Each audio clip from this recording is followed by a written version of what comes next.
What's up, everybody? It's me, Roshani, here again with another video. Today I will be sharing a healthy dinner. Yes, after a nice workout. Yes, sis, I love working out. Working out is just part of me. It's like a lifestyle. Like, seriously, it's just part of me. So I will be sharing you guys or like dinner or like meals for like healthy lifestyle. You know, when you work out, you need to like replenish your body. You kind of need to eat healthy and all that good stuff. So today for dinner, like many hours later, I will be making ugali, collard greens, and meat. So the meat that I am going to be using, well, it's already made because my husband made it like a few days ago. It's just leftovers, but it's goat meat. So today I'll be making just the ugali and the collard greens. Yes, you know, when you work out, you kind of need to like replenish your body. Don't like punish yourself or not eating, because that's, you know, it's not good for your body. You may like faint or whatever, because if you work out, you need to kind of eat a lot. Well, yeah, not eat a lot, but like eat according to your goals.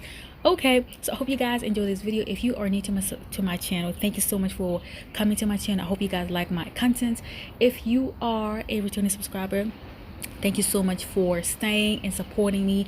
And if this is your first time watching my video, don't forget to subscribe to my channel and hit that notification bell to get notified when I do upload a new video.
Thank you so much for watching my videos. Thank you so much for subscribing and